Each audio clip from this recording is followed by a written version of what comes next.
The story will be told from the perspective of the main female character. My sister leaned across the table, locked eyes with my son, and said, "Your boy doesn't deserve to come to my kid's birthday." She delivered it slowly. Savoring each word like cruelty was something she'd practiced. All of it started because I told her no. No, I wouldn't be paying for the overpriced Range Rover she'd been obsessing over online like it was already parked in her driveway. For a split second, the room went still. Then the laughter started, loud, sharp. My parents joined in like Leo being insulted was just harmless entertainment. I looked at my son. Then I looked at them. "Everyone is going to get exactly what's coming to them," I said quietly. They laughed harder. They had no idea that I meant it. I should probably explain who I am so this makes sense. My name is Harper. I'm 34 years old. I'm a music producer living in Los Angeles. I spend more time in headphones than in conversations. Most days, I'm at my desk layering beats while my 6-year-old son Leo sits on the floor beside me drawing dinosaurs and asking if T-Rexes could beat superheroes in a fight. I'm calm by design. When you grow up in a house where chaos shows up without warning, you learn how to regulate yourself early. I became the stabilizer before I knew that was what I was doing. I solved problems adults couldn't fix. I carried weight that wasn't mine. I was 10 when our heater broke one winter. The vents blew out air that smelled like burnt dust. My mom, Alina, was on the kitchen floor crying over unpaid bills. Chloe, 4 years younger than me and dramatic even back then, was screaming loud enough that neighbors knocked to check on us. In our house, noise got attention. Being capable just got you more responsibility, so I became capable. When I started earning money writing songs in my 20s, no one sat me down and asked me to help. It just became understood. I paid to fix my parents' AC. I covered grocery runs my mom swore she'd pay back next week. I handled my dad Robert's insurance when he forgot. No one ever asked Chloe to contribute. Dad never mentioned her gas money. Her makeup hauls, her pop-up businesses, her networking brunches. At first, helping felt like love. Then it started feeling like obligation. The more I gave, the more entitled they became. The stable life I built turned into a shared ATM, and Chloe withdrew the most. She reinvented herself constantly. Candle shop owner, lash tech motivational speaker, brand strategist. Every month came with a new vision board and a new list of things she needed to invest in herself. She always reminded me I was the responsible one, the successful one. The one with real money. I tolerated it, until the week she told me she needed a luxury Range Rover to match her brand. She sent 3 links, matte black, custom interior. Payments so high they made my throat tighten. When I didn't reply, she escalated it. The family group chat lit up. "Alina, your sister needs stability." Robert, "Family supports family." Chloe, "You're killing it in LA. Don't make it weird. Just say yes." I didn't say yes. That's why the dinner happened. That's why Chloe showed up late wearing white like she was making an entrance. Everyone was waiting to see if I'd smooth it over like always. I didn't, and something shifted inside me right then. The moment you stop playing your assigned role, the group turns on you. Dinner felt staged. Same wobbly table from my childhood. Same tired ceiling fan clicking overhead. Same smell of overcooked chicken. Leo sat beside me swinging his legs, tapping a rhythm on his plate. My parents chatted with Chloe like everything was perfect. Then she adjusted the entire atmosphere with one sentence. "My car died," she said casually, stirring her tea like she was filming a vlog. "And I already told my followers I'm getting that new matte black Range Rover." She glanced at me. "You saw the links." I focused on cutting Leo's chicken, passed him a napkin, took a breath. "Just say you'll cover the down payment," Chloe said, irritated by my silence. "It's nothing to you." My mom chimed in about helping family. My dad added, "You're the dependable one, Harper." I set my fork down. No, the word landed heavy. Everyone stared, waiting for the punchline. Chloe laughed through her nose. "Oh, please," I said no. My dad chuckled like I was joking. "She'll come around." My mom gave that tight smile. "Of course she will, she always does." I met her eyes. "I am not buying you a car." The air thickened, then Chloe's expression sharpened. She looked at Leo, who was quietly coloring a dinosaur on his placemat, and that's when she said it. "In that case, your son doesn't deserve to show up for Ryder's birthday." She said it smoothly, controlled, deliberate. Leo's marker froze, his shoulders drew inward. He looked up at me, confused, trying to understand why an adult would aim at him. Something tightened in my chest. It wasn't explosive anger, it was clarity. My family wasn't just comfortable using me, they were comfortable weaponizing my child. Aunt Sarah snorted. Someone muttered, savage, like Chloe had delivered a punchline. My mom hid a smile behind her hand. My dad said nothing. No one corrected her. No one told her she crossed a line. I looked around the table and saw a decade of small betrayals stacking into something undeniable. Every bill I covered, every wire transfer, every late-night apology for Chloe's behavior. Every time I told Leo, they love you, even when the evidence suggested otherwise, I inhaled slowly. Everyone will get exactly what they deserve, I repeated quietly. They laughed again. They didn't realize I was done participating. After dinner, while they ate dessert and Chloe planned party decorations, I helped Leo into his shoes. He leaned into me, warm and small. Did I do something bad? He whispered. That hurt more than anything Chloe said. No, I told him, you did everything right. It's my job to protect you, and in that moment, I understood something painful. I had been protecting the wrong people for years. At home, Leo curled up on the couch with his dinosaur like he does when he's overwhelmed. I reheated pasta and sat beside him, listening to his quiet breathing. He didn't bring up what Chloe said. Kids don't always have language for hurt, they just absorb it. After I tucked him into bed, I stood in his doorway for a long time listening to him breathe.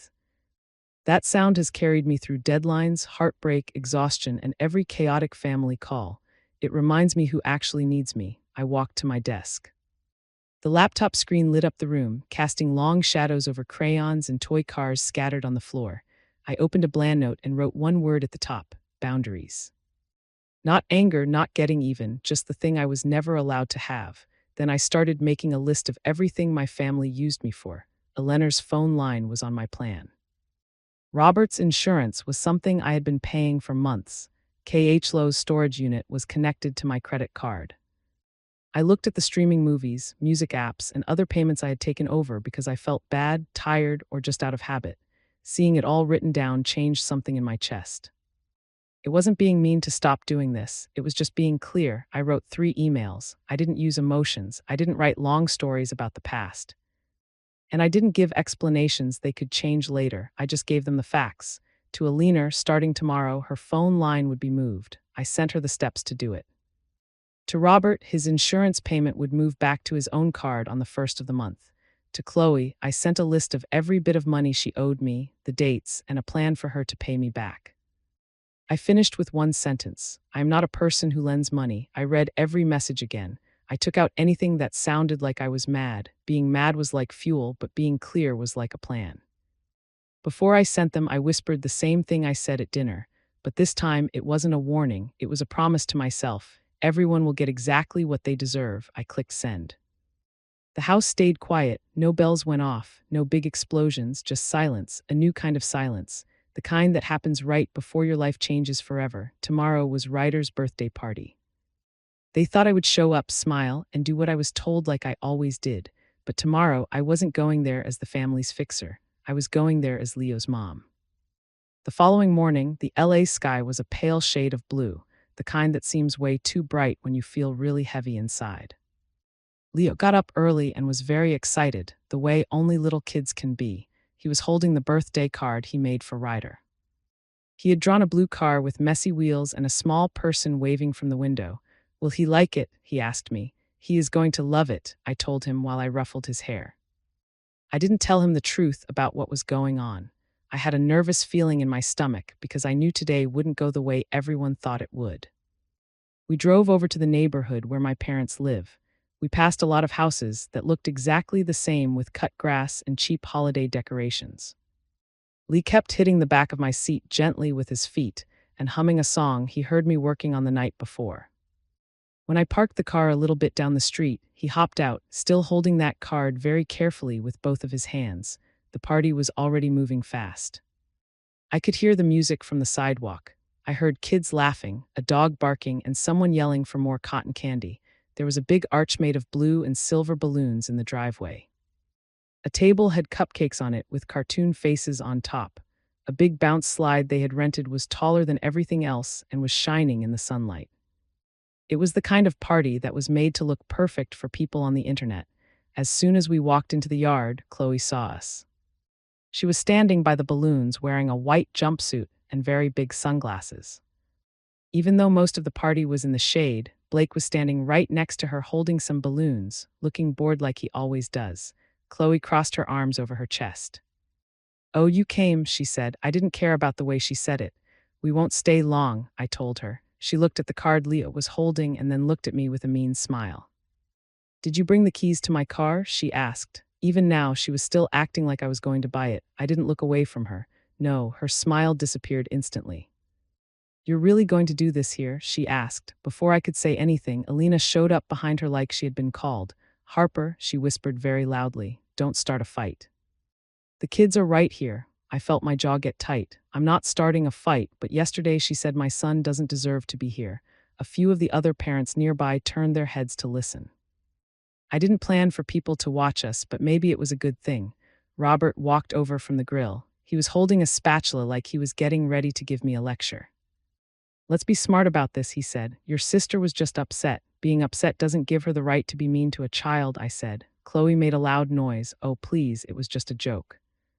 "Stop being so dramatic." Leo gripped my hand tighter. I felt him leaning against me. Everything felt very sharp in that moment. This was not the time for me to act small.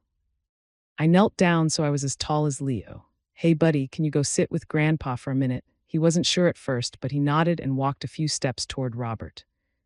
He was holding that card like it was made of thin glass. I stood up and I felt very calm. I didn't need to yell. "I'm done," I said. Chloe laughed once because she was confused. "Done with what?" "Being silly, all of it," I told her. "I'm done with paying for everything. I'm done with being treated like I don't matter. I'm done with you talking about my son like he is a tool you can use against me." She moved her sunglasses down her nose. "You're punishing everyone because you don't want to help your family," she said.